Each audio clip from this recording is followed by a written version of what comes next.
ನೀವು ಕೆಲವು ಗುಂಪಿನ ನಿಯಮಗಳಿಂದ ಹೊರಬರಬಹುದು, ಆದರೆ ಕ್ರಿಸ್ತನ ಕಡೆಗೆ ತಿರುಗಿಕೊಳ್ಳದಿದ್ದರೆ ನೀವು ಬಾಣಲೆಯಿಂದ ಬೆಂಕಿಗೆ ಬಿದ್ದಂತಾಗುವುದು.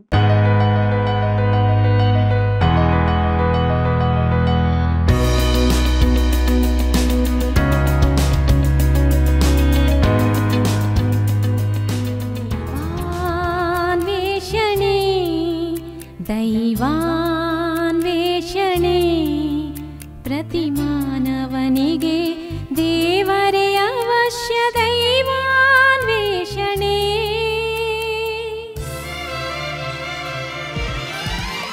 ದೈವಾನ್ವೇಷಣೆ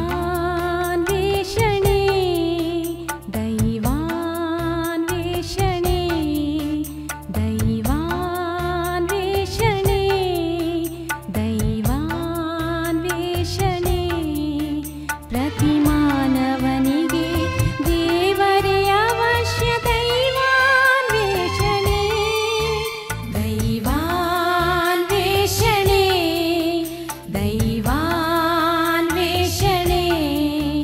ದೈವಾನ್ವೇಷಣೆ ದೈವಾನ್ವೇಷಣೆ ದೈವಾನ್ವೇಷಣೆ.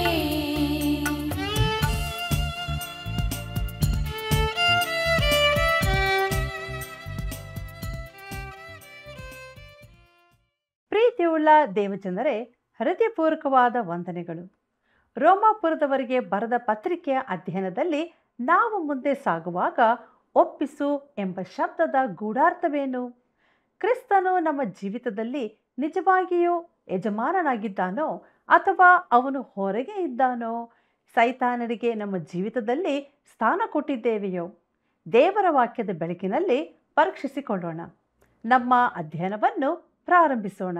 ಕರ್ತನಲ್ಲಿ ಪ್ರೀತಿಯುಳ್ಳ ಸಹೋದರ ಸಹೋದರಿಯರೇ, ದೇವರು ಜೀವಿತರಿಗೆ ದೇವರಾಗಿದ್ದಾನೆ ಹೊರತು ಜೀವವಿಲ್ಲದವರಿಗೆ ಅಲ್ಲ, ಆತನಿಗೆ ಎಲ್ಲರೂ ಜೀವಿಸುವರೇ ಎಂಬುದಾಗಿ ಹೇಳಿರುವಂಥ ನಮ್ಮ ಕರ್ತನಾದ ಯೇಸು ಕ್ರಿಸ್ತನ ಪರಿಶುದ್ಧವುಳ್ಳ ನಾಮದಲ್ಲಿ ನಿಮ್ಮೆಲ್ಲರನ್ನು ವಂದಿಸುತ್ತಾ ಇಂದಿನ ಸತ್ಯವೇದ ಅಧ್ಯಯನಕ್ಕೆ ಪ್ರೀತಿಯಿಂದ ಸ್ವಾಗತಿಸುತ್ತೇನೆ.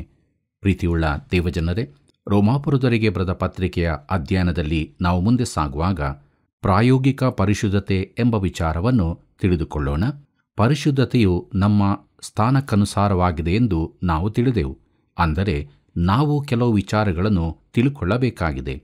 ದೇವರು ಒಬ್ಬ ಪಾಪಿಯನ್ನು ತನ್ನ ಇಷ್ಟದ ವ್ಯಕ್ತಿಯನ್ನಾಗಿ ಮಾಡುವ ವಿಧಾನವನ್ನು ನಾವು ತಿಳಿಯಬೇಕು. ನೀತಿ ನಿರ್ಣಯವು ಅವನನ್ನು ನೀತಿವಂತನೆಂದು ಘೋಷಿಸಿ ಪಾಪದ ಶಿಕ್ಷೆಯನ್ನು ನಿವಾರಿಸಿದರೂ ಅವನನ್ನು ಈ ಜೀವಿತದಲ್ಲಿ ಬದಲಾಯಿಸಲಿಲ್ಲ. ಅವನಿಗೆ ಒಂದು ಹೊಸ ಸ್ವಭಾವವನ್ನು ಕೊಟ್ಟಿತು.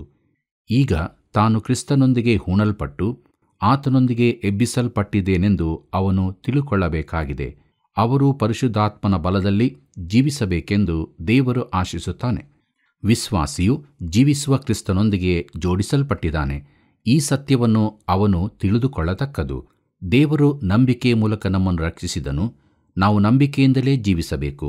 ನಮ್ಮಲ್ಲಿ ಅನೇಕರು ನನ್ನನ್ನು ಸೇರಿಸಿ ರಕ್ಷಣೆಗಾಗಿ ಆತನನ್ನು ನಂಬಿದೆವು, ಆದರೆ ನಮ್ಮ ದೈನಂದಿನ ಜೀವಿತಕ್ಕಾಗಿ ನಾವು ಆತನನ್ನು ನಂಬಿದ್ದೇವೆಯೋ?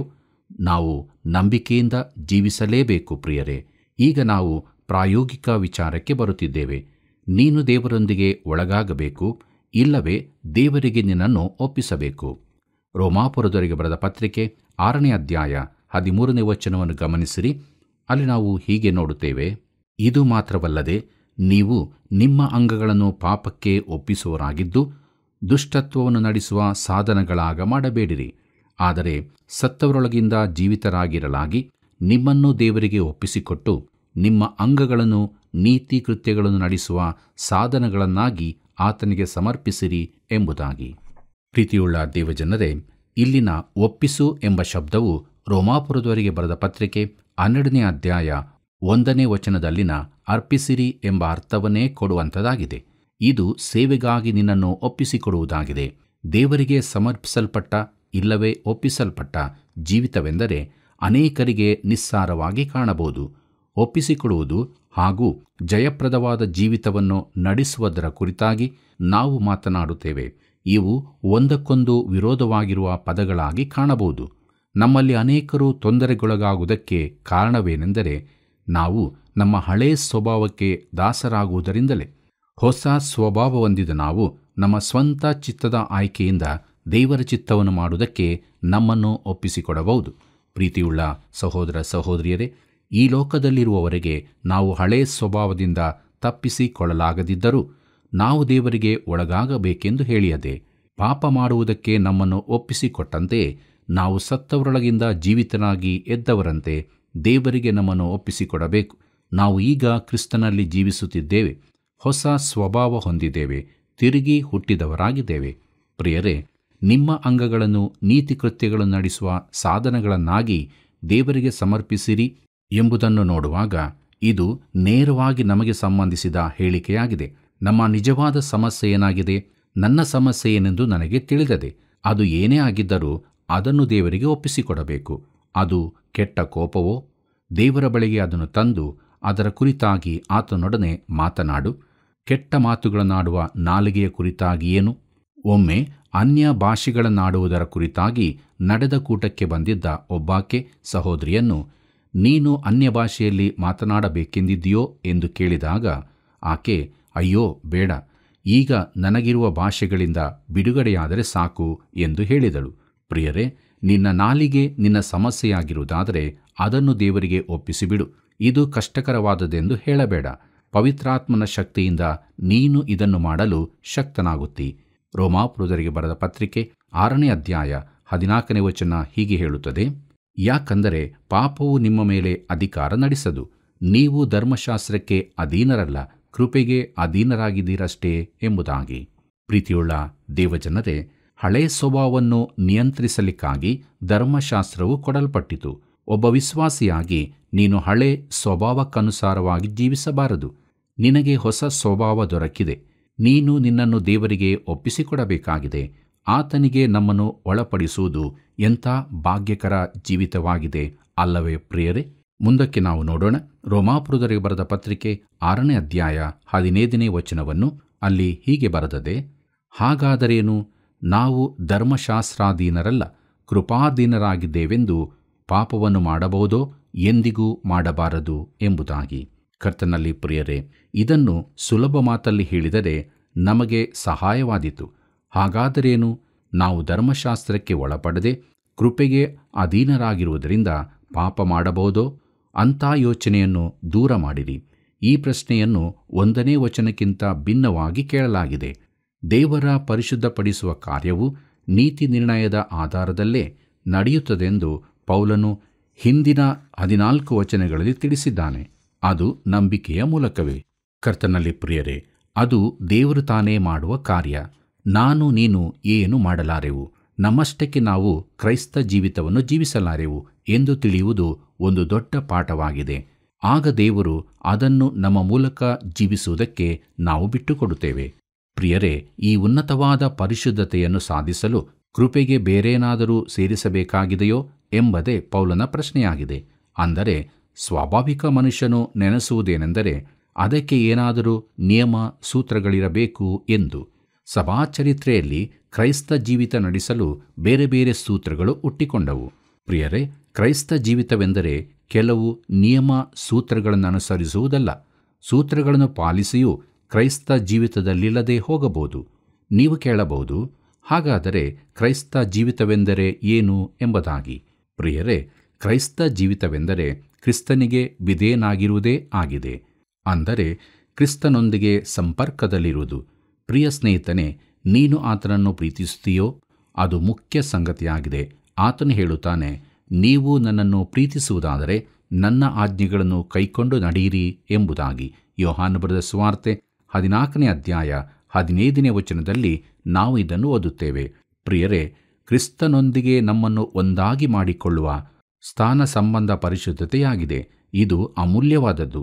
ಆದರೆ ಕ್ರಿಸ್ತನಿಗೆ ವಿಧೇಯರಾಗಿರುವುದು ಪರಿಶುದ್ಧತೆಯನ್ನು ಅನುಭವಿಸುವುದಾಗಿದೆ. ಇದು ಪ್ರಾಯೋಗಿಕ ಪರಿಶುದ್ಧತೆಯಾಗಿದೆ. ಪ್ರಿಯರೇ, ಇದು ಬಹು ಸರಳವಾದದ್ದಾಗಿದೆ. ನೀನು ಹೇಗೆ ನಡೆಯುತ್ತೀ ಎಂಬುದಲ್ಲ, ಎಲ್ಲಿ ನಡೆಯುತ್ತೀ ಎಂಬುದು ಮುಖ್ಯವಾದದ್ದು. ನೀನು ಬೆಳಕಿನಲ್ಲಿ ಕ್ರಿಸ್ತನೊಂದಿಗೆ ಅನ್ಯೋನ್ಯತೆಯಲ್ಲಿ ನಡೆಯುತ್ತಿದ್ದೀಯೋ? ಪಾಪವು ಈ ಅನ್ಯೋನ್ಯತೆಯನ್ನು ಕೆಡಿಸುತ್ತದೆ. ಆಗ ನಾವು ಆ ಪಾಪವನ್ನು ಒಪ್ಪಿ ಅರಿಕೆ ಮಾಡಬೇಕಾಗಿದೆ.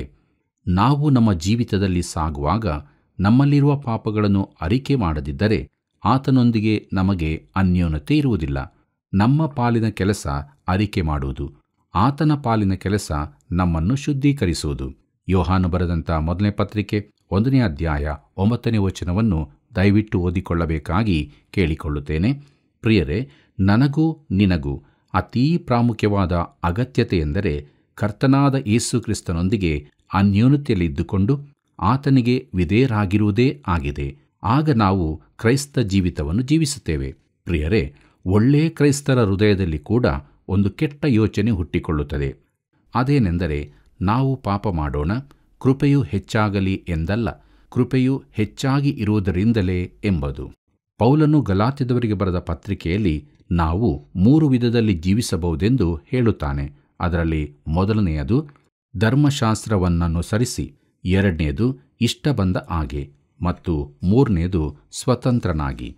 ಪ್ರಿಯ ಸ್ನೇಹಿತನೇ, ನೀನು ಯಾರೇ ಆಗಿದ್ದರೂ ಧರ್ಮಶಾಸ್ತ್ರಾನುಸಾರವಾಗಿ ಜೀವಿಸುವನಾದರೆ ನೀನು ಹಳೇ ಸ್ವಭಾವಕ್ಕನುಸಾರ ಜೀವಿಸುವನಾಗಿದ್ದಿ.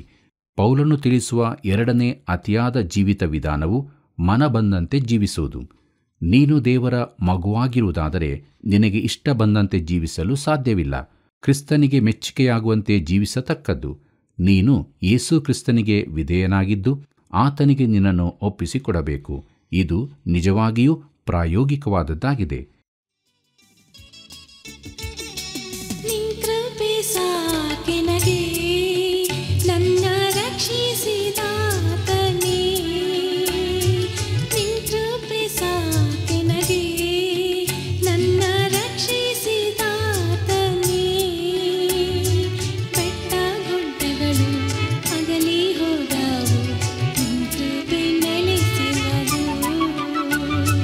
ಬೆಟ್ಟ ಗುಡ್ಡಗಳು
ಮುಂದಕ್ಕೆ ನಾವು ನೋಡೋಣ ರೋಮಾಪುರದವರಿಗೆ ಬರೆದ ಪತ್ರಿಕೆ 6ನೇ ಅಧ್ಯಾಯ 16ನೇ ವಚನವನ್ನು.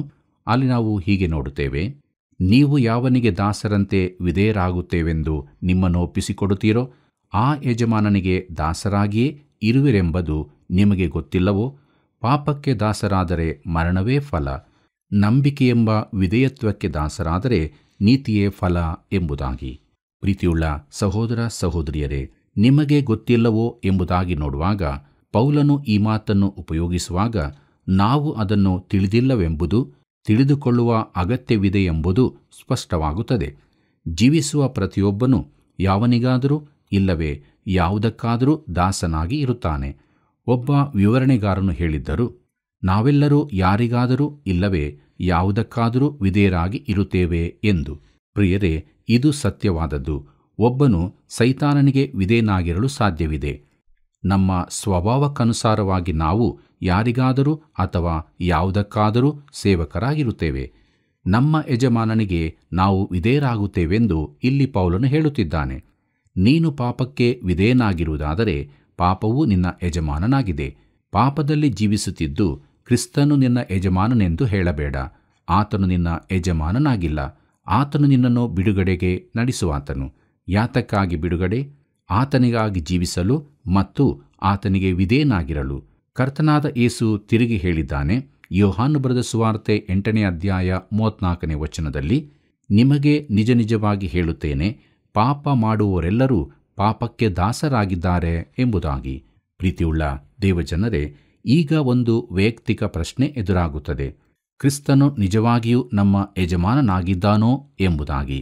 ನೀನು ಕೊಲೆ ಮಾಡಲಿಲ್ಲ, ಸುಳ್ಳು ಹೇಳುವುದಿಲ್ಲ, ಮೋಶೆಯ ಧರ್ಮಶಾಸ್ತ್ರದಲ್ಲಿ ಮಾಡಬಾರದೆಂದು ಹೇಳಿದ್ದನ್ನು ಮಾಡುವುದಿಲ್ಲವೆಂದ ಮಾತ್ರಕ್ಕೆ ನೀನು ಕ್ರೈಸ್ತ ಜೀವಿತ ನಡೆಸುತ್ತಿದ್ದಿ ಎಂದು ಆಗುವುದಿಲ್ಲ. ನೀನು ಒಳ್ಳೆಯ ಜೀವಿತ ನಡೆಸುತ್ತಿರಬಹುದು ಅಷ್ಟೇ. ನಿಜವಾದ ಕ್ರೈಸ್ತ ಜೀವಿತವೆಂದರೆ ನಾವು ಕ್ರಿಸ್ತನಿಗೆ ವಿಧೇಯರಾಗಿರುವುದೇ ಆಗಿದೆ. ರೋಮಾಪುರದವರಿಗೆ ಬರೆದ ಪತ್ರಿಕೆ 6ನೇ ಅಧ್ಯಾಯ 17ನೇ ವಚನವನ್ನು ಗಮನಿಸಿರಿ. ಅಲ್ಲಿ ನಾವು ಹೀಗೆ ನೋಡುತ್ತೇವೆ, ಆದರೆ ನೀವು ಮುಂಚೆ ಪಾಪಕ್ಕೆ ದಾಸರಾಗಿದ್ದರೂ ನಿಮಗೆ ಕಲಿಸಿಕೊಟ್ಟ ಬೋಧನೆಗೆ ನೀವು ಮನಪೂರ್ವಕವಾಗಿ ಅಧೀನರಾದದರಿಂದಲೂ ಎಂಬುದಾಗಿ. ಕರ್ತನಲ್ಲಿ ಪ್ರಿಯರೇ, ನೀವು ಲೋಕದಲ್ಲಿರುವಾಗ ನಾಶನ ಪಾತ್ರರಾಗಿದ್ದಾಗ ಪಾಪಕ್ಕೆ ವಿಧೇಯರಾದಿರಿ. ಅದು ನಿಮ್ಮ ಸ್ವಾಭಾವಿಕ ಗುಣವಾಗಿತ್ತು. ಒಬ್ಬ ಮನುಷ್ಯನು ಪ್ರಶಸ್ತಿಯನ್ನು ಹೊಂದತಕ್ಕಷ್ಟು ಮಟ್ಟದ ಉತ್ತಮ ಜೀವಿತವನ್ನು ನಡೆಸಬಹುದು. ಇಂತಹ ಪ್ರಶಸ್ತಿಯನ್ನು ಹೊಂದಿದ ಒಬ್ಬ ವ್ಯಕ್ತಿ ಮಾತನಾಡುವುದನ್ನು ನಾನು ಕೇಳಿದ್ದೇನೆ. ಅವನ ಭಾಷೆಯಷ್ಟು ದುರ್ಭಾಷೆಯನ್ನು ನಾನು ಎಂದೂ ಕೇಳಿರಲಿಲ್ಲ. ಆ ಊರಿನಲ್ಲಿ ಅವನು ಅತಿ ಪ್ರತಿಷ್ಠಿತ ವ್ಯಕ್ತಿಯಾಗಿರಬಹುದು, ಆದರೆ ಅವನು ಯಾವುದಕ್ಕೆ ವಿಧೇಯನಾಗಿದ್ದಾನೆ ಎಂಬುದು ಸ್ಪಷ್ಟವಾಗಿ ತಿಳಿಯುತ್ತದೆ. ಅವನು ಸೈತಾನನಿಗೆ ವಿಧೇಯನಾಗಿದ್ದನು. ನೀನು ಕ್ರಿಸ್ತನಿಗೆ ವಿಧೇಯನಾಗಿರುವುದೇ ಅತಿ ಅವಶ್ಯವಾದ ಸಂಗತಿಯಾಗಿದೆ. ಪ್ರೀತಿಯುಳ್ಳ ಸಹೋದರ ಸಹೋದರಿಯರೇ, ಇನ್ನೊಂದು ವಿಚಾರ ನಾವು ತಿಳಿದಿರಬೇಕಾಗಿದೆ. ನಾವು ರಕ್ಷಿಸಲ್ಪಟ್ಟಾಗ ನಿನ್ನಲ್ಲಿ ಕ್ರಿಸ್ತನಿಗೆ ವಿಧೇಯವಾಗುವ ನೂತನ ಸ್ವಭಾವವು ಉಂಟಾಗುತ್ತದೆ. ಪೌಲನು ಹೇಳುತ್ತಾನೆ, ನನ್ನಲ್ಲಿ ಅಂದರೆ ನನ್ನ ಶರೀರಾಧೀನ ಸ್ವಭಾವದಲ್ಲಿ ಒಳ್ಳೆಯದೇನೂ ವಾಸವಾಗಿಲ್ಲವೆಂದು ನನಗೆ ತಿಳಿದದೆ. ರೋಮಾಪುರದವರಿಗೆ ಬರೆದ ಪತ್ರಿಕೆ 7ನೇ ಅಧ್ಯಾಯ 18ನೇ ವಚನದಲ್ಲಿ ಇದನ್ನಾವು ಓದುತ್ತೇವೆ. ಪ್ರಿಯರೇ, ಈ ಸತ್ಯವನ್ನು ನಮ್ಮಲ್ಲಿ ಅನೇಕರು ತಿಳಿದುಕೊಂಡಿರದಿದ್ದರೂ ನಮ್ಮಲ್ಲಿ ಒಳ್ಳೆಯದೇನೂ ವಾಸವಾಗಿಲ್ಲ. ನಮ್ಮ ಹಳೆಯ ಸ್ವಭಾವದಲ್ಲಿ ಒಳ್ಳೆಯದೇನೂ ಇರುವುದಿಲ್ಲ. ಅದನ್ನು ಸುಧಾರಿಸಲು ನಾವು ಏನೇನೋ ಪ್ರಯತ್ನ ನಡೆಸಬಹುದು, ಆದರೆ ಅದನ್ನು ಒಳ್ಳೆಯದಕ್ಕಾಗಿ ಮಾಡುವುದಕ್ಕೆ ನಮ್ಮಿಂದ ಆಗದು. ಕರ್ತನಲ್ಲಿ ಪ್ರಿಯರೇ, ಇನ್ನೊಂದು ಆಶ್ಚರ್ಯದ ಸಂಗತಿಯೆಂದರೆ ನಮ್ಮ ನೂತನ ಸ್ವಭಾವಕ್ಕೆ ಯಾವ ಬಲವೂ ಇರುವುದಿಲ್ಲ. ಈ ವಿಚಾರದಲ್ಲಿ ನಮ್ಮಲ್ಲಿ ಅನೇಕರು ತಪ್ಪು ಮಾಡುತ್ತೇವೆ. ಈಗ ನಾವು ಕ್ರೈಸ್ತರಾದದರಿಂದ ನಾವು ಅತಿ ಉನ್ನತ ಮಟ್ಟದಲ್ಲಿ ನಡೆಯಬಹುದೆಂದು ಭಾವಿಸುತ್ತೇವೆ, ಆದರೆ ಅದು ಸಾಧ್ಯವಿಲ್ಲ. ನಾವು ಮೊದಲಿಗೆ ಇದ್ದಷ್ಟೇ ಬಲಹೀನರಾಗಿದ್ದೇವೆ. ಆದ್ದರಿಂದಲೇ ನಾವು ನಂಬಿಕೆಯಿಂದಲೂ ಪವಿತ್ರಾತ್ಮನ ಬಲದಿಂದಲೂ ಜೀವಿಸಬೇಕಾಗಿದೆ. ಪವಿತ್ರಾತ್ಮನು ಮಾತ್ರವೇ ಕ್ರೈಸ್ತ ಜೀವಿತವನ್ನುಂಟು ಮಾಡಬಹುದು. ರೋಮಾಪುರದವರಿಗೆ ಬರೆದ ಪತ್ರಿಕೆ 6ನೇ ಅಧ್ಯಾಯ 18ನೇ ವಚನ ಹೀಗೆ ಹೇಳುತ್ತದೆ, ಪಾಪದಿಂದ ಬಿಡುಗಡೆಯನ್ನು ಹೊಂದಿ ನೀತಿಗೆ ದಾಸರಾದದರಿಂದಲೂ ದೇವರಿಗೆ ಸ್ತೋತ್ರವಾಗಲಿ ಎಂಬುದಾಗಿ. ಪ್ರೀತಿಯುಳ್ಳ ದೇವಜನರೇ, ನಾವು ಕ್ರೈಸ್ತ ಜೀವಿತ ಜೀವಿಸಲಿಕ್ಕಾಗುವಂತೆ ಆತನು ಮಾಡಿದ್ದಾನೆ. ಅದರ ಅರ್ಥ ಪಾಪವು ತೆಗೆಯಲ್ಪಟ್ಟಿದೆ ಎಂದಲ್ಲ, ಆದರೆ ಈಗ ನಾವು ದೇವರಿಗಾಗಿ ಜೀವಿಸಬಹುದೆಂದು ಅರ್ಥವಾಗಿದೆ. ರೋಮಾಪುರದವರಿಗೆ ಬರೆದ ಪತ್ರಿಕೆ 6ನೇ ಅಧ್ಯಾಯ 19ನೇ ವಚನವನ್ನು ಗಮನಿಸಿರಿ. ಅಲ್ಲಿ ಹೀಗೆ ಬರೆದದೆ, ನಿಮ್ಮ ನರಭಾವದ ಬಲಹೀನತೆ ದೆಸೆಯಿಂದ ಲೋಕರೀತಿಯಾಗಿ ಮಾತಾಡುತ್ತೇನೆ. ಅಧರ್ಮ ಮಾಡುವುದಕ್ಕಾಗಿ ನಿಮ್ಮ ಅಂಗಗಳನ್ನು ಬಂಡುತನಕ್ಕೂ ಅಧರ್ಮಕ್ಕೂ ದಾಸರನ್ನಾಗಿ ಒಪ್ಪಿಸಿಕೊಟ್ಟಿದ್ದಂತೆಯೇ ಈಗ ಪರಿಶುದ್ಧರಾಗುವುದಕ್ಕಾಗಿ ನಿಮ್ಮ ಅಂಗಗಳನ್ನು ನೀತಿಗೆ ದಾಸರನ್ನಾಗಿ ಒಪ್ಪಿಸಿಕೊಡಿರಿ ಎಂಬುದಾಗಿ. ಪ್ರೀತಿಯುಳ್ಳ ಸಹೋದರ ಸಹೋದರಿಯರೇ, ಈ ವಚನವನ್ನು ಇನ್ನೂ ಅರ್ಥವಾಗುವಂತೆ ಹೇಳೋಣ. ನಿಮ್ಮ ನರಭಾವದ ಬಲಹೀನತೆ ಅಥವಾ ತಿಳಿದುಕೊಳ್ಳುವುದಕ್ಕೆ ಕಷ್ಟವಾಗಿರುವ ಸ್ಥಿತಿಯಿಂದಾಗಿ ನಾನು ಹೀಗೆ ಮಾತನಾಡುತ್ತೇನೆ ಎಂಬುದಾಗಿ ಅಶುದ್ಧತೆ ಹಾಗೂ ನೀತಿಯನ್ನು ಮೀರಿ ನಡೆಯುವುದಕ್ಕಾಗಿ ನಿಮ್ಮ ಅಂಗಗಳನ್ನು ಒಪ್ಪಿಸಿಕೊಟ್ಟಿರಿ. ಹಾಗೆಯೇ ಈಗ ನೀತಿಗೆ ದಾಸರಾಗುವುದಕ್ಕಾಗಿ ನಿಮ್ಮ ಅಂಗಗಳನ್ನು ಒಪ್ಪಿಸಿಕೊಡಿರಿ ಎಂಬುದಾಗಿ ಹೇಳುತ್ತದೆ. ಪ್ರಿಯರೇ, ತಾನು ದಾಸರು ಎನ್ನುವ ಪದವನ್ನು ಯಾಕೆ ಉಪಯೋಗಿಸಿದನೆಂಬುದಾಗಿ ಪೌಲನು ವಿವರಿಸುವಂತೆ ತೋರುತ್ತದೆ. ಅದನ್ನು ಉಪಯೋಗಿಸಿದಕ್ಕಾಗಿ ಕ್ಷಮೆ ಕೇಳಿಕೊಳ್ಳುವಂತೆಯೂ ತೋರುತ್ತದೆ. ರೋಮ್ ಸಾಮ್ರಾಜ್ಯದಲ್ಲಿ ಗುಲಾಮತನವು ಸಾಮಾನ್ಯವಾಗಿತ್ತು. ರೋಮ್ ಸಾಮ್ರಾಜ್ಯದ ಸುಮಾರು 120 ಮಿಲಿಯನ್ ಜನರಲ್ಲಿ ಅರ್ಧಕ್ಕಿಂತ ಹೆಚ್ಚಿನವರು ಗುಲಾಮರಾಗಿದ್ದರು. ಇದರಲ್ಲಿ ಅನೇಕ ಕ್ರೈಸ್ತರು ಕೂಡ ಇದ್ದರು. ಕರ್ತನಲ್ಲಿ ಪ್ರಿಯರೇ, ನರಭಾವದ ಬಲಹೀನತೆಯ ದೆಸೆಯಿಂದ ಮಾತನಾಡುತ್ತೇನೆಂದು ಪೌಲನು ಹೇಳುತ್ತಾನೆ. ಅಂದರೆ ತಾನು ದೈವ ಪ್ರೇರಣೆಯಿಂದ ನುಡಿಯುವುದಲ್ಲವೆಂದು ಅರ್ಥವಲ್ಲ, ಆದರೆ ಮನುಷ್ಯರಿಗೆ ಅರ್ಥವಾಗುವ ರೀತಿಯಲ್ಲಿ ಮಾತನಾಡುತ್ತಿದ್ದಾನೆ. ಈ ಮನುಷ್ಯ ಭಾಷೆಯ ಪ್ರಕಾರ ನಾವೆಲ್ಲರೂ ದಾಸರೇ ಆಗಿದ್ದೇವೆ. ಒಂದು ಗುಂಪಿನ ನಿಯಮಗಳಿಂದ ನೀವು ಹೊರಬರಬಹುದು, ಆದರೆ ಕ್ರಿಸ್ತನ ಕಡೆಗೆ ತಿರುಗಿಕೊಳ್ಳದಿದ್ದರೆ ನೀವು ಬಾಣಲೆಯಿಂದ ಬೆಂಕಿಗೆ ಬಿದ್ದಂತಾಗುವುದು. ನಮ್ಮ ಈ ದಿನಗಳಲ್ಲಿ ನಡೆಯುವಂತಾದ್ದು ಈ ಯುಗದಲ್ಲಿಯೇ ದುಃಖಕರವಾದ ಸಂಗತಿಗಳೇ. ಪಾಪ ಮಾಡುವಾಗ ನಾವು ಪಾಪಕ್ಕೆ ದಾಸರಾಗಿದ್ದೇವೆಂದು ಕರ್ತನಾದ ಯೇಸು ಕ್ರಿಸ್ತನು ಹೇಳಿದ್ದಾನೆ. ರೋಮಾಪುರದವರಿಗೆ ಬರೆದ ಪತ್ರಿಕೆ 6ನೇ ಅಧ್ಯಾಯ 20ನೇ ವಚನ ಹೀಗೆ ಹೇಳುತ್ತದೆ, ನೀವು ಪಾಪಕ್ಕೆ ದಾಸರಾಗಿದ್ದಾಗ ನೀತಿಯ ಹಂಗಿನವರಾಗಿದ್ದಿಲ್ಲ ಎಂಬುದಾಗಿ. ಪ್ರಿಯರೇ, ಆಗ ಕ್ರಿಸ್ತನನ್ನು ಸೇವಿಸುವ ಕುರಿತು ನೀವು ಯೋಚಿಸಲಿಲ್ಲ, ಅದರಲ್ಲಿ ನಿಮಗೆ ಆಸಕ್ತಿಯೂ ಇರಲಿಲ್ಲ. ಈಗ ಕ್ರಿಸ್ತನಿಂದ ನೀವು ಸ್ವತಂತ್ರರಾಗಿದ್ದೀರಿ. ರೋಮಾಪುರದವರಿಗೆ ಬರೆದ ಪತ್ರಿಕೆ 6ನೇ ಅಧ್ಯಾಯ 21ನೇ ವಚನವನ್ನು ಗಮನಿಸಿರಿ.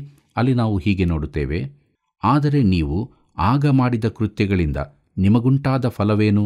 ಈಗ ಅವುಗಳ ವಿಷಯದಲ್ಲಿ ನಿಮಗೆ ನಾಚಿಕೆಯುಂಟಷ್ಟೇ, ಕಡೆಗೆ ಅವುಗಳಿಂದ ಬರುವುದು ಮರಣವಲ್ಲವೇ ಎಂಬುದಾಗಿ.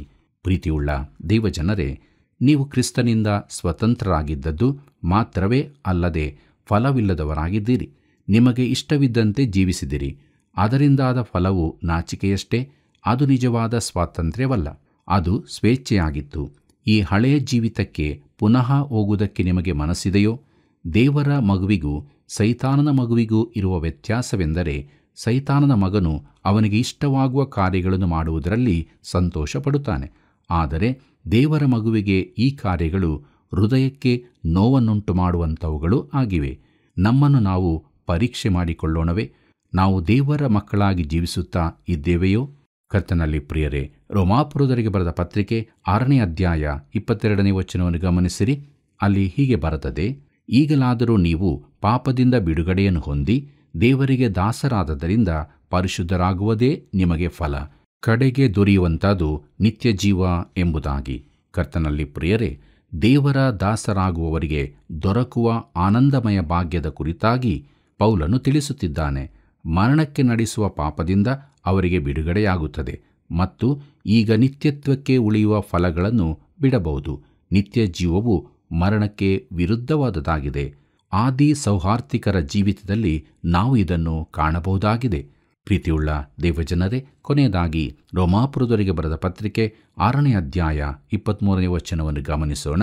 ಅಲ್ಲಿ ಹೀಗೆ ಬರೆದದೆ, ಯಾಕಂದರೆ ಪಾಪವು ಕೊಡುವ ಸಂಬಳ ಮರಣ, ದೇವರ ಉಚಿತಾರ್ಥ ವರವು ನಮ್ಮ ಕರ್ತನಾದ ಕ್ರಿಸ್ತ ಯೇಸುವಿನಲ್ಲಿರುವ ನಿತ್ಯ ಜೀವ ಎಂಬುದಾಗಿ. ಕರ್ತನಲ್ಲಿ ಪ್ರಿಯರೇ, ಸೈತಾನನು ಕೂಲಿ ಕೊಡುವ ಯಜಮಾನನಾಗಿದ್ದು ನಿನಗೆ ಸಂಬಳ ದೊರಕುವ ಹಾಗೆ ನೋಡಿಕೊಳ್ಳುತ್ತಾನೆ. ನೀನು ಅವನಿಗಾಗಿ ಕೆಲಸ ಮಾಡುವುದಾದರೆ ಈ ಪಾಪದ ಕೆಲಸದ ಸಂಬಳ ಮರಣವೇ ಆಗಿದೆ. ಆದರೆ ದೇವರ ವರವು ನಿತ್ಯ ಜೀವವಾಗಿದೆ. ಈ ವರವು ನಂಬಿಕೆಯ ಮೂಲಕ ನಿನಗೆ ದೊರಕುತ್ತದೆ. ನೀನು ನಂಬಿಕೆಯಿಂದ ರಕ್ಷಿಸಲ್ಪಟ್ಟಿದ್ದೀ, ನಂಬಿಕೆಯಿಂದಲೇ ಜೀವಿಸಬೇಕಾಗಿದೆ. ಪ್ರತಿ ಹೆಜ್ಜೆಯೂ ನಂಬಿಕೆಯಿಂದಲೇ ನಡೆಯಬೇಕಾಗಿದೆ. ನಿನ್ನನ್ನು ನೀನೇ ಹೇಗೆ ರಕ್ಷಿಸಿಕೊಳ್ಳಲಾರೆಯೋ ಹಾಗೇ ನಿನ್ನಷ್ಟಕ್ಕೆ ನೀನು ದೇವರಿಗಾಗಿ ಜೀವಿಸಲಾರಿ. ಅದಕ್ಕಾಗಿ ನೀನು ದೇವರ ಮೇಲೆ ಸತತವಾಗಿ ಆತುಕೊಂಡಿರಬೇಕು. ಪವಿತ್ರಾತ್ಮನ ಶಕ್ತಿಯಿಂದ ಕರ್ತನಾದ ಯೇಸುವನ್ನು ಯಾವಾಗಲೂ ನೋಡುತ್ತಿರಬೇಕು. ಕರ್ತನಲ್ಲಿ ಪ್ರಿಯರೇ, ದೇವರ ವಾಕ್ಯವು ನಮಗೆ ತಿಳಿಯಪಡಿಸಿದೆ, ಪಾಪವು ಒಂದು ಸಂಬಳವನ್ನು ಕೊಡುತ್ತದೆ, ಅದು ಮರಣವಾಗಿದೆ.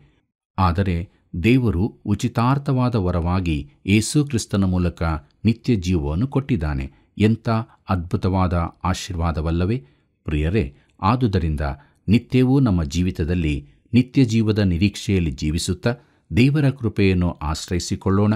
ಹೀಗಾಗುವಂತೆ ದೇವರು ನಮ್ಮೆಲ್ಲರನ್ನೂ ತನ್ನ ಕೃಪೆಯಿಂದಲೇ ನಡೆಸಲಿ. ಕರ್ತನ ಕೃಪೆಯು ಸದಾ ನಿಮ್ಮ ಸಂಗಡ ಇರಲಿ. ಪ್ರಿಯರೇ, ನಿಮ್ಮ ಜೀವಿತದಲ್ಲಿ ಸೈತಾನನು ಯಜಮಾನನಾಗಿದ್ದರೆ ಅವನು ಕೂಲಿ ಕೊಡುತ್ತಾನೆ. ಅದು ಪಾಪದ ಸಂಬಳ ಮರಣವಾಗಿದೆ. ಆದರೆ ನಮ್ಮ ಜೀವಿತವನ್ನು ದೇವರಿಗೆ ಒಪ್ಪಿಸಿಕೊಟ್ಟು ಜೀವಿಸುವುದಾದರೆ ದೇವರು ಕೊಡುವ ಪ್ರತಿಫಲ ನಿತ್ಯ ಜೀವವಾಗಿದೆ. ಆರಿಸಿಕೊಳ್ಳುವಿಕೆ ನಮ್ಮದೇ.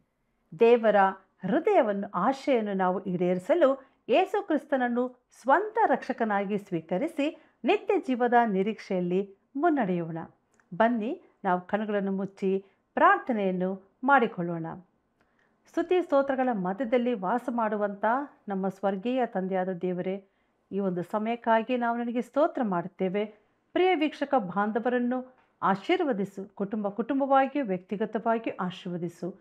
ಯೇಸು ಕ್ರಿಸ್ತನಲ್ಲಿ ಸಿಗುವಂಥ ಉಚಿತವಾದಂಥ ರಕ್ಷಣೆಯನ್ನು ಹೊಂದುವಂತೆ ಕೃಪೆ ತೋರಿಸು.